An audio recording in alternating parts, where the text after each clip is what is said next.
महिमा का बहुत बड़ा घर था। उनके पिता शहर के बहुत बड़े बिजनेसमैन थे। महिमा ने मास्टर डिग्री की और वो एक बहुत अच्छी कंपनी में बहुत अच्छे पद पर काम कर रही थी। एक दिन महिमा की मां ने उसके पिता से कहा कि अब लड़की बड़ी हो गई है, इसलिए उसे अब शादी कर लेनी चाहिए। महिमा के पिता भी इस बात से सहमत थे और अपनी मां से महिमा की कुंडली मांगी और कहा हम उसके लिए कोई अच्छा लड़का ढूंढेंगे।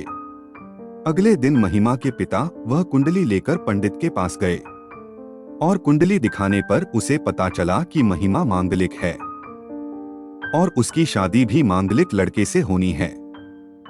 पंडित जी की यह बात सुनकर महिमा के माता पिता बहुत चिंतित हुए और सोच में पड़ गए कि अब मांगलिक लड़का कैसे खोजा जाए जो हमारी लड़की के लायक भी होना चाहिए और उसे जीवन भर खुश रखें। लगभग 2 साल से लड़के की तलाश में थे, परंतु उन्हें कोई लड़का महिमा के योग्य न मिला। तो सबने मिलकर सोचा कि हमें महिमा के लिए एक अखबार में विज्ञापन छपवाना चाहिए और इस विज्ञापन को पढ़ने के बाद महिमा के लिए लड़कों की लंबी लाइन लग गई। लेकिन कई दिनों के बाद भी महिमा के लिए कोई अच्छा लड़का नहीं मिला। एक दिन शाम को दरवाजे की घंटी बजी। महिमा की मां ने दरवाजा खोला। तभी उसने देखा कि दरवाजे पर एक बेहद खूबसूरत लड़का और एक लड़की खड़े हैं। दोनों बहुत पढ़े लिखे लग रहे थे और पैसे वाले भी लग रहे थे। महिमा की मां ने उन दोनों से पूछा, आप कौन हैं? मैंने आपको नहीं पहचाना। तो लड़की ने कहा, हेलो आंटी, आपने अपनी लड़की की शादी के लिए पेपर में विज्ञापन दिया था, इसलिए हम लड़की देखने आए हैं। यह सुनकर महिमा मां बहुत खुश हो जाती है और उन्हें अंदर ले जाती है। तभी उन दोनों को नाश्ता परोसते समय उसकी मां ने लड़के से पूछा कि तुम क्या कर रहे हो? तो पहले लड़के ने कहा, मैं एक सॉफ्टवेयर इंजीनियर हूं। तब महिमा की मां को ये रिश्ता बहुत पसंद आया, क्योंकि लड़के के माता पिता वहां नहीं थे। वह बस अपनी बहन के साथ रहता था और घर भी उसका ही था। तो महिमा की मां ने सोचा कि हमें इससे अच्छा लड़का कभी नहीं मिलेगा। कुछ ही देर में महिमा के पिता भी वहां आ गए। महिमा की मां ने उसके पिता को सारी बात बताई और महिमा के पिता को भी ये रिश्ता बहुत पसंद आया। कुछ ही दिनों में दोनों की शादी तय हो जाती है और करीब 3 महीने बाद पंडित जी ने शादी का अच्छा मुहूर्त निकाला। उस शादी वाले दिन महिमा और प्रतीक की शादी हो गई। अगले दिन महिमा अपना घर छोड़कर अपने पति के साथ चली गई, लेकिन उसके माता पिता को क्या पता था कि वे दोनों अपनी लड़की को विदा नहीं कर रहे हैं, बल्कि ऐसे दरिंदे के हाथों में अपनी लड़की को सौंप रहे हैं जो उसकी लड़की की जिंदगी बर्बाद करने वाला है। अपनी शादी की पहली रात दुल्हन के कपड़े पहने, आंखों में सपने लिए महिमा अपने कमरे में बैठी नई जिंदगी की शुरुआत करने के लिए अपने पति प्रतीक के आने का इंतजार कर रही थी। लेकिन उसे क्या पता था, ये इंतजार कभी खत्म नहीं होगा। महिमा का मिनटों का इंतजार अब घंटों में बदलता जा रहा था। लगभग रात के 2 बज रहे थे। महिमा का सब्र अब टूटने लगा था। वह अपने कमरे से बाहर निकली और चारों ओर अंधेरी रात थी। जैसे ही वह धीरे धीरे कमरे से बाहर निकली, उसे बगल वाले कमरे से कुछ सुनाई दिया। वह कमरा उसकी ननंद खुशबू का था। जैसे ही महिमा धीरे धीरे खुशबू के कमरे में पहुंची तो उसने देखा कि उसके पति के जूते खुशबू के कमरे के बाहर पड़े हुए थे। महिमा समझ गई कि प्रतीक भीतर है और वो भी अपने ननंद के साथ। वह बहुत असमंजस में थी कि इतनी रात को मेरा पति अपनी बहन के कमरे में क्या कर रहा होगा। जो आवाज मेरे कमरे से आनी चाहिए वह मेरी ननंद के कमरे से क्यों आ रही है? महिमा के मन में कई सवाल उठे थे। महिमा उस घर की नई दुल्हन थी, लेकिन वह कर भी क्या सकती थी? उसे आश्चर्य हुआ कि क्या वह जो सुन रही थी वह गलत हो सकता है। तो उसने अपने पैर पीछे खींच लिए और अपने कमरे की ओर बढ़ने लगी। वह मन में हजारों सवाल लेकर बिस्तर पर लेटी थी। वह भी आंखें खोलकर सोच रही थी और सोचते सोचते रोने लगी। महिमा कब सो गई उसे भी पता नहीं चला। सुबह जब उसकी आंख खुली तो प्रतीक चाय का कप लेकर उसके पास आया और खड़ा हो गया और उसे गुड मॉर्निंग कहा। महिमा उसे आचार्य दृष्टि से देख रही थी। तब प्रतीक ने कहा कि तुम कल रात बहुत थक गई थी, ये चाय पिलो।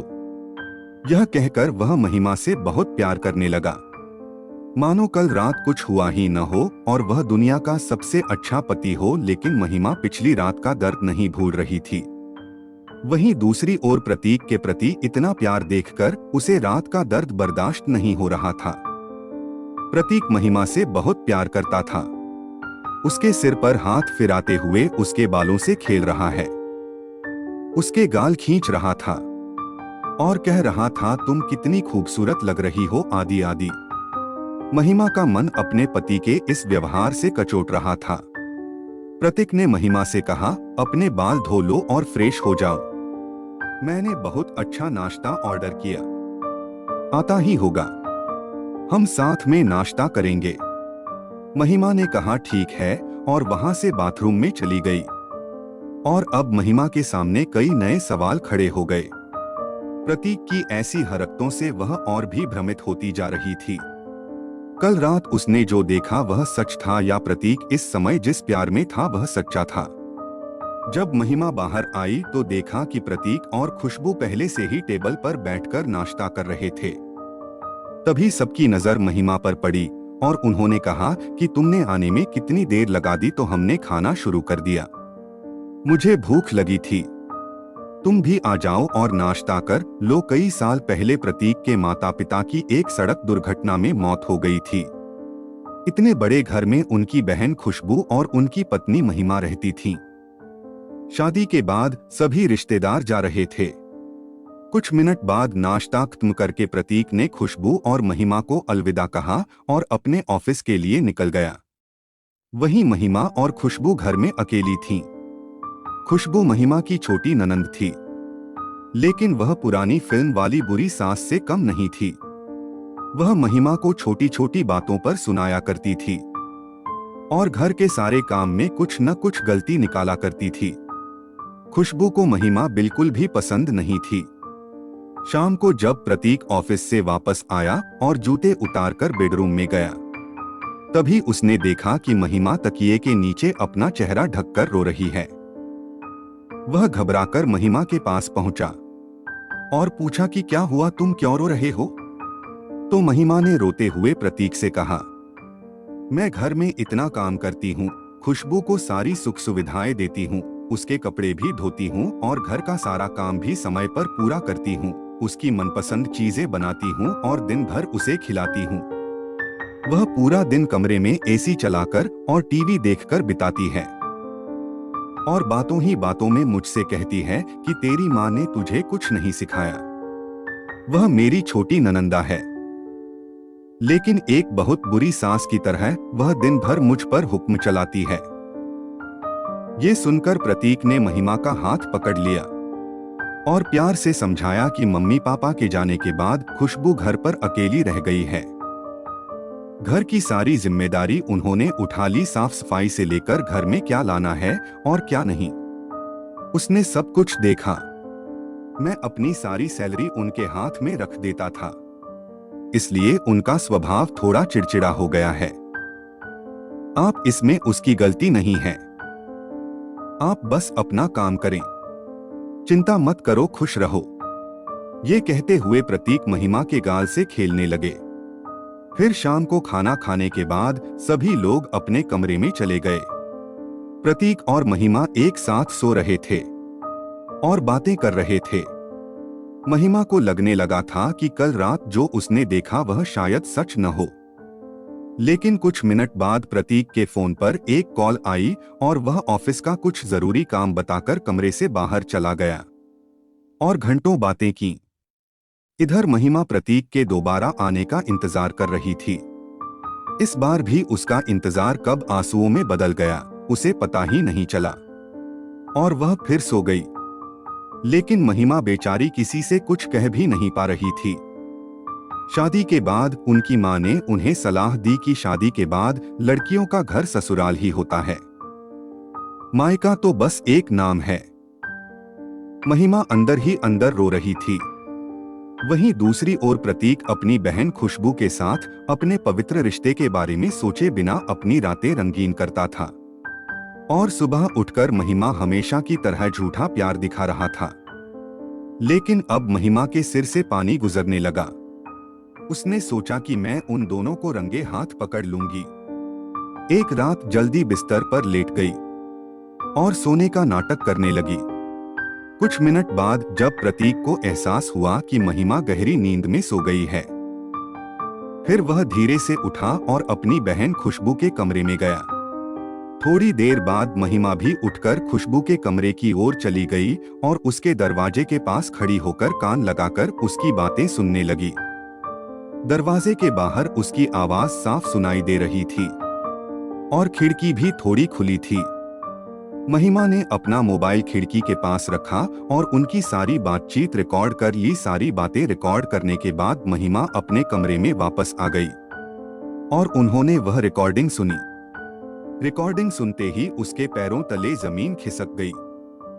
उस रिकॉर्डिंग में प्रतीक अपनी बहन खुशबू से कह रहे थे कि इस तरह खुलकर मिलना बहुत ज्यादती है। हमें वह सब कुछ मिला जो हम चाहते थे। अब हमें महिमा की कोई जरूरत नहीं है। हमें इसे अपने रास्ते से हटाना होगा। अपने पति के मुंह से ऐसी बातें सुनकर महिमा पसीने से लथपथ हो गई और कांपने लगी। एक भाई बहन का रिश्ता इतना खराब है कि वह उसकी जान लेने पर उतारू हो गया। दरअसल सच तो ये था कि प्रतीक ने महिमा से शादी इसीलिए की थी क्योंकि महिमा के पिता ने महिमा के नाम पर 5 करोड़ की संपत्ति बनाई थी और महिमा की मृत्यु के बाद संपत्ति उसके पति को मिलनी थी। अपने पति की ऐसी गंदी सोच और ऐसी छोटी हरकतें देखकर महिमा सदमे में थी। उसकी आंखों में आंसू आने लगे। उसे अपने कानों पर विश्वास नहीं हो रहा था। महिमा अचानक बिस्तर से उठ खड़ी हुई और उसके आंसू पोंछे और तय कर लिया कि उस प्रतीक और खुशबू की सच्चाई दुनिया के सामने बनकर रहेगी। उसने तुरंत अपने कपड़े बदले और रात 1:30 बजे अपनी कार लेकर थाने पहुंच गई और वहां जाकर उसने वो रिकॉर्डिंग प्ले कर दी। पुलिस ने कहा कि आप सुबह आएं, हम सुबह आगे बढ़ेंगे, अब तुम घर जाओ। उन्होंने पुलिस से कहा कि मैं अब घर नहीं जा सकती, वे लोग मुझे कभी भी मार डालेंगे। पुलिस की ढीली कार्रवाई देख महिमा ने तुरंत वहां के एसपी को फोन किया और सारी बातें एसपी को बता दी। उनकी बातें सुनकर एसपी तुरंत थाने पहुंचे और रात में ही प्रतीक और खुशबू को पकड़ लिया। पुलिस की लाठियां गिरने के बाद प्रतीक ने सारी हकीकत बताई। उन्होंने कहा कि खुशबू उनकी बहन नहीं बल्कि पत्नी है। ये दोनों शहर के बड़े घरानों और अमीर घरानों की लड़कियों को ढूंढते थे और उनसे शादी कर लेते थे क्योंकि प्रतीक की बॉडी बहुत फिट थी और वो दिखने में भी बहुत हैंडसम लगते थे। और शादी के कुछ दिन बाद वो लोग उस लड़की को मार देते थे और लड़की को मारने के बाद लड़की की पॉलिसी का पैसा, उसके गहनों और उसकी सारी संपत्तियों ले लेते थे और वे धन और सुख से एक दूसरे का आनंद लेते थे। पुलिस ने जब और जोर देकर पूछा तो प्रतीक ने बताया कि वो लोग लड़की की हत्या कर देते थे और उसके शव को छोटे छोटे टुकड़ों में काटकर नाले में फेंक देते थे और वह पुलिस स्टेशन जाकर लड़की की गुमशुदगी की शिकायत दर्ज कराता था ताकि किसी को शक न हो। इसी वजह से आज तक पुलिस को उसके खिलाफ कोई सबूत नहीं मिला। अब तक ये 6 लड़कियों की जिंदगी बर्बाद कर चुके हैं। वे लोग महिमा को भी मारने वाले थे, लेकिन महिमा की सूझबूझ से उसकी जान बच गई। तो दोस्तों, इस कहानी के बारे में हमें कमेंट में बताएं और अगर आप हमारे चैनल पर नए हैं तो इस वीडियो को लाइक करके हमारे चैनल को सब्सक्राइब करें। धन्यवाद।